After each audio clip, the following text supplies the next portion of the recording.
दोस्तों 25 नवंबर 2021 के current affairs के वीडियो में आप सभी का मैं सौरभ गुप्ता स्वागत करता हूं। दोस्तों आज के इस वीडियो का पहला प्रश्न बना है कि हाल ही में किस देश ने विश्व के सबसे बड़े ऑर्केस्ट्रा का गिनीज वर्ल्ड ऑफ रिकॉर्ड बना दिया है। तो चूंकि पहले इस ऑर्केस्ट्रा को गिनीज वर्ल्ड ऑफ रिकॉर्ड मिला है तो जाहिर सी बात है मोस्ट इंपॉर्टेंट क्वेश्चन बनेगा। आंसर हो जाएगा इसमें वेनेजुएला। ऑप्शन नंबर ए इसका राइट आंसर हो जाएगा कि विश्व का सबसे बड़ा ऑर्केस्ट्रा जो है ये इसका गिनीज वर्ल्ड रिकॉर्ड वेनेजुएला ने बना दिया है। ऑप्शन नंबर ए इसका राइट आंसर हो जाएगा। इसका आप फोटो भी देख सकते हैं। वर्ल्ड्स लार्जेस्ट ऑर्केस्ट्रा किसने बना दिया है? वेनेजुएला। इसका ऊपर नाम भी देख सकते हैं। ये जो ऑर्केस्ट्रा है इसमें कुल कितने संगीतकारों ने वाद्य यंत्र बजाए हैं? तो 8,573 संगीतकारों ने 5 मिनट के समय तक अपने वाद्य यंत्र बनाए हैं। अब इसका नाम क्या रखा गया है? इस ऑर्केस्ट्रा का नाम रखा गया है Venezuela's national system of youth and children's orchestras के नाम से इसको जाना जाएगा। अब ये जो वेनेजुएला देश है अक्सर एग्जाम में इससे क्वेश्चंस पूछे जाते हैं। मतलब इसकी जो प्रेसिडेंट है, करेंसी है, जो कैपिटल है, ये सब एग्जाम में पूछा जाता है। तो वेनेजुएला के बारे में अगर हम लोग इन्फॉर्मेशन देखें तो इसकी कैपिटल का नाम है कराकास। और ये एग्ज़ाम में कई बार रिपीटेड क्वेश्चन है, मोस्ट रिपीटेड क्वेश्चन है। किसी भी एग्ज़ाम में आप तैयारी करोगे तो ये चीज़ रिपीट होती है। उसके बाद में इसके प्रेसिडेंट का नाम क्या है? तो इसके प्रेसिडेंट का नाम है निकोलस मादुरो। और ये चीज़ भी एग्ज़ाम के लिए बहुत इंपॉर्टेंट है। इसके अलावा एक मोस्ट इंपॉर्टेंट क्वेश्चन जो कि बार बार एग्ज़ाम में रिपीट होता है वो ये कि एक फॉल है जिसका नाम है एंजल फॉल। एंजल फॉल ये दुनिया का सबसे ऊंचा जलप्रपात है और ये वेनेजुएला में स्थित है। अगर रिसेंट में देखें तो एग्ज़ाम एसएससी एमटीएस में भी पूछा गया था, एसएससी जीडी में भी पूछा जा चुका है। वैसे यूपी पीसीएस के 2016 में ये क्वेश्चन पूछा गया है। तो ये जो एंजल फॉल है जो कि दुनिया का सबसे ऊंचा वाटरफॉल है ये वेनेजुएला में स्थित है।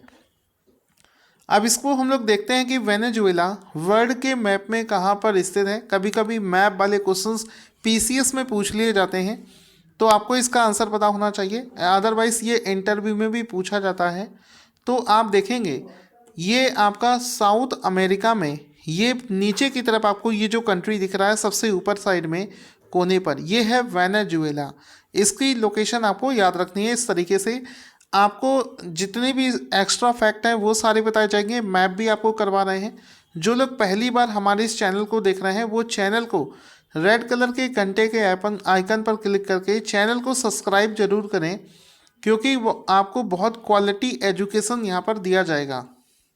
अगला क्वेश्चन बनेगा स्पोर्ट्स करंट अफेयर्स को लेकर। क्वेश्चन क्या बना है कि वर्ष 2021 का एशियाई तीरंदाजी चैंपियनशिप, वर्ष 2021 के लिए एशियाई तीरंदाजी चैंपियनशिप यानी कि एशियन आर्चरी चैंपियनशिप में भारत ने कुल कितने पदक जीते हैं? तो आंसर हो जाएगा कि इस इवेंट को हाल ही में जो कंडक्ट किया गया है इसमें भारत ने कुल 7 मेडल्स यहाँ पर जीते हैं।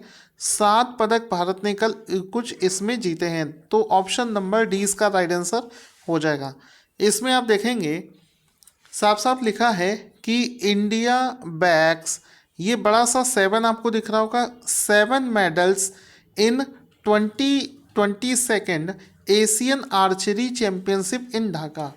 इस बार ये जो आर्चरी की जो कंपटीशन है ये इसका 22वां संस्करण था। तो इस फोटो में भी आप देख सकते हैं इसका 22वां संस्करण हाल ही में आयोजित किया गया है। और इस इवेंट को कहाँ पर आयोजित किया गया है? तो आंसर हो जाएगा इसको बांग्लादेश की कैपिटल ढाका में आयोजित किया गया है। फ़ोटो बहुत इंपॉर्टेंट है, फ़ोटो से ही आपको सारी चीज़ें लगभग याद हो जाती हैं। तो आप फ़ोटो भी देखते चलें। अब इसमें देखो पहला पॉइंट क्या है, एक एक्स्ट्रा क्वेश्चन इससे ये भी बन सकता है कि अभी ये जो इवेंट है एशियन आर्चरी चैंपियनशिप, इसका 22वां संस्करण इस बार आयोजित किया गया है। इसके अलावा इसमें भारत ने 7 पदक जीतने के साथ में पूरे पदक लिस्ट में, याद रखना, इंडिया को इस पूरी मेडल टैली में दूसरा स्थान प्राप्त हुआ है। इंडिया को सेकंड पोजीशन प्राप्त हुआ है कुल मेडल्स जीतने के मामले में। भारत ने ये जो 7 मेडल्स जीते हैं इनमें से 4 गोल्ड हैं, 2 कांस्य हैं और 1 स्वर्ण पदक इसमें 1 स्वर्ण पदक है, 4 रजत पदक है और 2 कांस्य पदक इसमें शामिल हैं। क्वेश्चन ये भी बन सकता है कि बताओ इस चैंपियनशिप में पहले स्थान पर कौन सा देश रहा है, तो आंसर हो जाएगा जो साउथ कोरिया, दक्षिण कोरिया है, वो इस पदक तालिका में पहले स्थान पर है। दक्षिण कोरिया इस पदक तालिका में दक्षिण कोरिया पहले स्थान पर है, जिसने कि कुल 15 पदक जीते हैं। ठीक है, इस कंपटीशन को बांग्लादेश के ढाका में आयोजित किया जा रहा है, ये भी आपको याद रखना है, एग्जाम के लिए मोस्ट इंपॉर्टेंट है। साथ ही साथ में चूंकि तीरंदाजी की बात हुई है तो भारतीय तीरंदाजी संघ के बारे में डिस्कस करना जरूरी है। तो भारतीय तीरंदाजी संघ जो है उसके बारे में समझते हैं। उसके प्रमुख, भारतीय तीरंदाजी प्रमुख के संघ का नाम है अर्जुन मुंडा। अर्जुन मुंडा, ठीक है, भारतीय तीरंदाजी संघ के प्रमुख हैं अर्जुन मुंडा। इसका मुख्यालय दिल्ली में स्थित है। और अगर हम लोग बात करें विश्व तीरंदाजी के बारे में तो विश्व तीरंदाजी संघ जो है उसका मुख्यालय है आपका स्विट्जरलैंड में और उसके प्रमुख का नाम है ऊगर एडरनेर। ठीक है, ऊगर एडरनेर उसके प्रमुख का नाम है। तो ये एक्स्ट्रा इन्फॉर्मेशन आपको एग्जाम में 100% रिजल्ट दिलवाएगी। ये जो सारे पॉइंट्स बता रहा हूँ इसको बहुत अच्छे से याद करते हुए चलना। अगर आपको हमारा करंट अफेयर्स अच्छा लगता हो तो इसको शेयर करके अपने सभी दोस्तों को ज़रूर बताएं, क्योंकि आपके दोस्तों सभी लोग इसको मॉर्निंग में ज़रूर देखें, आपको बहुत बेनिफिट मिलेगा। निम्नलिखित में से किस देश ने दुनिया का पहला बिटकॉइन सिटी बनाने की योजना बनाई है, तो पूरी दुनिया का पहला बिटकॉइन सिटी बना है El Salvador. Option number D इसका राइट आंसर हो जाएगा। एल सल्वाडोर नाम से जो देश है ये दुनिया का पहला बिटकॉइन सिटी बना है। ऑप्शन नंबर डी इसका राइट आंसर हो जाएगा। यहाँ पर आप देख सकते हैं वर्ल्ड्स फर्स्ट बिटकॉइन सिटी बना है इल सिल्वाडोर। ठीक है, इल सिल्वाडोर के बारे में समझते हैं। ये जो देश है इल सल्वाडोर सितंबर 2021 में ये बिटकॉइन को नेशनल करेंसी के रूप में अपनाने वाला दुनिया का पहला देश बना था। तो ये वाला पॉइंट भी आपको याद रखना है कि दुनिया का पहला देश कौन सा बना है जिसने बिटकॉइन को अपना नेशनल करेंसी के रूप में अपना लिया है। तो एल सल्वाडोर इसका राइट आंसर हो गया है। इसकी कैपिटल का नाम क्या है? इसकी कैपिटल का नाम है सैन साल्वाडोर। इसके प्रेसिडेंट का नाम है नायब बुकेले। अब इसमें हम लोग देखेंगे वर्ल्ड के मैप पे ये देश कहाँ पर स्थित है। तो ये जो देश है ये नॉर्थ अमेरिका और साउथ अमेरिका के बीच में, इस एरिया को बोलेंगे सेंट्रल अमेरिका। तो सेंट्रल अमेरिका में ये देश स्थित है जिसको बोलेंगे इल सिल्वाडोर। ठीक है, ये आपको वर्ल्ड मैप पर इसकी लोकेशन भी याद रखनी है। बहुत शानदार तरीके से आपको सारी चीज़ें बताई जाएंगी, बस आप चीज़ों को समझते चलें, पूरा वीडियो बड़े ध्यान से देखें। इसके बाद में क्वेश्चन बनता है कि किस राज्य ने कार्तिक पूर्णिमा के अवसर पर बोईता वंदना महोत्सव मनाया है। तो हाल ही में बोईता वंदना महोत्सव जो है ये मनाया है ओडिशा राज्य ने। ऑप्शन नंबर डी इसका राइट आंसर हो जाएगा, जहां पर अभी हाल ही में कार्तिक पूर्णिमा के अवसर पर बोईता वंदना महोत्सव मनाया गया है। अब इसका एक फोटो भी देख सकते हैं, इसमें साफ साफ लिखा है बोईता वंदना फेस्टिवल सेलिब्रेटेड इन ओडिशा। ठीक है, तो इसका फोटो भी देख सकते हैं।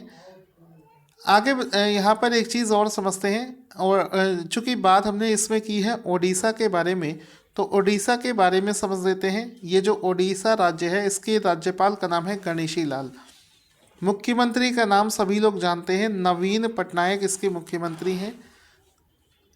ओडिशा राज्य में कौन कौन सी रामसर साइट्स हैं? तो चिलिका झील और भीतरकनिका मैनग्रोव, ये दोनों ओडिशा राज्य से रामसर साइट्स हैं। अगर हम लोग इसके बंदरगाहों की बात करें तो गोपालपुर बंदरगाह और पारादीप, बहुत फेमस पारादीप, ये एग्जाम में अक्सर आपने देखा होगा कहाँ पर है। पारादीप बंदरगाह ओडिशा राज्य में स्थित है। इसके अलावा धामरा पोर्ट, ये भी बंदरगाह जो है ओडिशा राज्य में स्थित है। स्टेडियम्स की बात करें तो जवाहरलाल नेहरू इंडोर स्टेडियम वहीं पर स्थित है ईस्ट कोस्ट रेलवे स्टेडियम। ये दोनों स्टेडियम ही ओडिशा राज्य में स्थित हैं। तो एक्स्ट्रा फैक्ट आपको बहुत ही शानदार तरीके से मिल रहे हैं, सो दैट आप अपने करंट अफेयर्स को पहले से ज़्यादा बेहतर कर सकें। अभी तक भी जिन लोगों ने हमारे चैनल को सब्सक्राइब नहीं किया है और वो लोग वीडियोस को देख रहे हैं, तो वो चैनल को सब्सक्राइब करना ना भूलें। क्वेश्चन है, निम्नलिखित में से किस राज्य को सर्वश्रेष्ठ समुद्री राज्य का पुरस्कार दिया गया है? यानी कि किस राज्य को बेस्ट मैरीन स्टेट, ठीक है, बेस्ट मैरीन स्टेट। तो हाल ही में किस राज्य को सर्वश्रेष्ठ समुद्री राज्य का पुरस्कार मिला है? तो आंसर हो जाएगा Andhra Pradesh. Option number D इसका राइट आंसर हो जाएगा कि आंध्र प्रदेश को सबसे अच्छा समुद्री शहर का अवार्ड मिला है। इसमें देखो लिखा है आंध्र प्रदेश जो है ये conferred with best marine state award. तो बेस्ट मैरीन स्टेट अवार्ड दिया गया है आंध्र प्रदेश को। ऑप्शन नंबर डी इसका राइट आंसर हो जाएगा। ये जो स्टेट अनाउंस किया गया है, ये अभी हाल ही में जो विश्व फिशरीज डे बनाया गया था, वर्ल्ड फिशरीज डे, उस दिन इसका अनाउंसमेंट हुआ था। यानी कि 21 नवंबर को ये चीज़ अनाउंस करी गई थी कि सर्वश्रेष्ठ मैरीन स्टेट बना है आंध्र प्रदेश। ये वाला पॉइंट भी आपको याद रखना है। साथ ही साथ में और भी कई कैटेगरीज में ये अवार्ड्स दिए गए हैं जो कि आपको याद रखने हैं, जैसे कि सबसे अच्छा सर्वश्रेष्ठ अंतर्देशीय राज्य इनलैंड स्टेट, ये घोषित किया गया है तेलंगाना को। सर्वश्रेष्ठ पहाड़ी और उत्तर पूर्व राज्य घोषित किया गया है त्रिपुरा को। इसके बाद में आता है सर्वश्रेष्ठ समुद्री जिला घोषित किया गया है ओडिशा का बालासोर। उसके बाद में आता है सर्वश्रेष्ठ अंतर्देशीय जिला घोषित किया गया है मध्य प्रदेश का बालाघाट। इसके बाद में आता है सर्वश्रेष्ठ पहाड़ी और उत्तर पूर्व जिला घोषित किया गया है बंगाईगांव असम को। उसके बाद में आता है केंद्रीय मत्स्य पालन, पशुपालन और डेयरी मंत्री इस समय कौन है? वो है पुरुषोत्तम रूपाला। तो पुरुषोत्तम रूपाला इस समय केंद्रीय मत्स्य पालन, पशुपालन और डेयरी मंत्री हैं। तो ये वाला पॉइंट भी आपको याद रखना है, एग्जाम में आपसे ये पूछा जा सकता है। दोस्तों वीडियो पूरा देखने की आदत बनाएं। अगर आप डेली बेसिस पर ये 10 क्वेश्चंस करते हुए चलते हैं तो विश्वास मानिए किसी भी एग्ज़ाम में आपका एक सिंगल क्वेश्चन भी गलत होने वाला नहीं है, क्योंकि बहुत सारे बच्चों की आदत होती है वो आखिरी समय पर करंट अफेयर्स को पढ़ते हैं, जिसकी वजह से वो लगभग 50% क्वेश्चन ही कर पाते हैं एग्ज़ाम में। अगर आप करंट अफेयर्स को 100% करना चाहते हैं तो मॉर्निंग में आपको एक आदत बनानी होगी, और चाहे आप हमारे चैनल से देखें या आप किसी और के चैनल से, आपको डेली बेसिस पर इसको तैयार करना पड़ेगा। क्वेश्चन बनेगा, नवंबर 2021 में किसे इंदिरा गांधी शांति पुरस्कार से सम्मानित किया गया है? तो इंदिरा गांधी पीस प्राइज 2021 से एक एनजीओ है जिसका नाम है प्रथम नाम से ये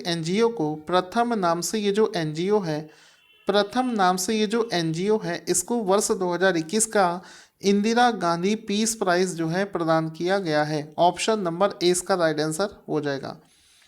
इसका फोटो भी देख सकते हैं। प्रथम नाम से ये जो एनजीओ है इसको इंदिरा गांधी पीस प्राइज 2021 से सम्मानित किया गया है। अब इसमें आप लोग देखेंगे कि ये जो भारत में जो शिक्षा का दायरा है उसका विस्तार करने के लिए इस अवार्ड को प्रथम नाम से एनजीओ को दिया गया है। ये जो प्रथम नाम से एनजीओ है ये शिक्षा की गुणवत्ता में सुधार के लिए काम करता है, जिसकी वजह से उसको ये पुरस्कार दिया गया है।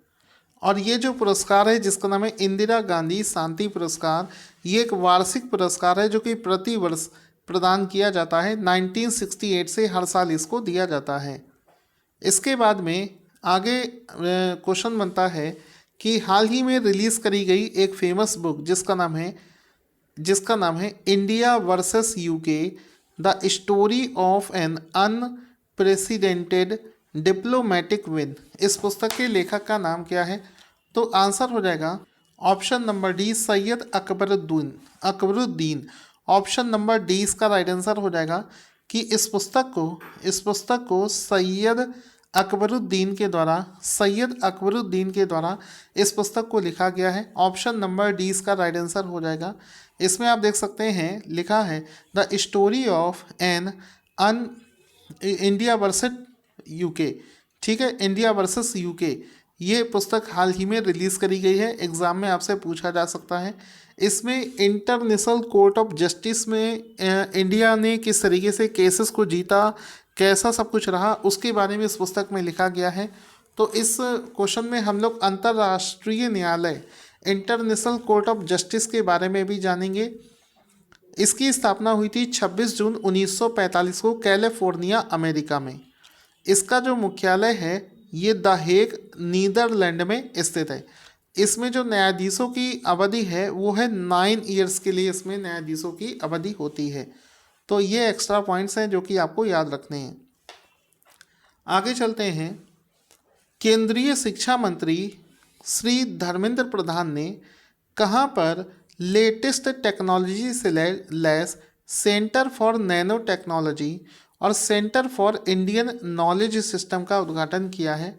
तो आंसर हो जाएगा ये दो सेंटर्स को हाल ही में आईआईटी गुवाहाटी में लॉन्च किया गया है। ऑप्शन नंबर डी इसका राइट आंसर हो जाएगा कि हाल ही में आईआईटी गुवाहाटी के अंदर में भारत के शिक्षा मंत्री ने इन दो सेंटर्स को लॉन्च किया है। ऑप्शन नंबर डी इसका राइट आंसर हो जाएगा। इसका फोटो भी आप यहाँ पर देख सकते हैं। अब चूंकि ये जो आईआईटी है ये असम राज्य में स्थित है, तो असम राज्य के बारे में, असम की कैपिटल है दिसपुर, मुख्यमंत्री का नाम है हेमंत बिस्वा शर्मा, राज्यपाल का नाम है जगदीश मुखी, राज्यसभा सीटों की संख्या है 7, लोकसभा सीटों की संख्या है 14। डिब्रूगढ़ जो इसका शहर है ये ब्रह्मपुत्र नदी पर स्थित है, एग्जाम में पूछा जाता है। गुवाहाटी जो है ये ब्रह्मपुत्र नदी पर है, एग्जाम में पूछा जाता है। एक फेमस एयरपोर्ट है जिसका नाम है लोकप्रिय गोपीनाथ बोरदोलोई इंटरनेशनल एयरपोर्ट, ये असम की गुवाहाटी में स्थित है। अभी रिसेंट में एसएससी एमटीएस के एग्ज़ाम में ये क्वेश्चन पूछा गया था, जो कि डायरेक्ट आप यहाँ पर देख सकते हैं। अभी रिसेंट में असम से जुड़े हुए कुछ करंट अफेयर्स हैं जिसका रिवीजन कर लेते हैं।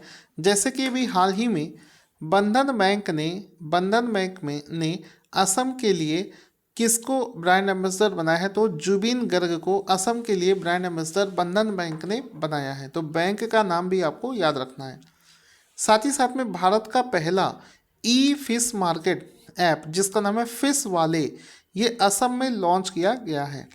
असम ने स्वदेशी आस्था और संस्कृति के लिए नया विभाग भी बनाया है। तो ये तीनों पॉइंट्स ही एग्ज़ाम के लिए मोस्ट इम्पॉर्टेंट हैं। तीनों पॉइंट्स को आप लोग रिमेंबर रखेंगे, एग्ज़ाम में आपसे पूछा जा सकता है। इसके बाद में दोस्तों अगला क्वेश्चन बना है एक टेनिस टूर्नामेंट से। क्वेश्चन बनेगा कि वर्ष 2021 के लिए इंडोनेशिया मास्टर्स सुपर जो बैडमिंटन टूर्नामेंट है उसमें पुरुष एकल मेंस सिंगल का खिताब किसने जीता है?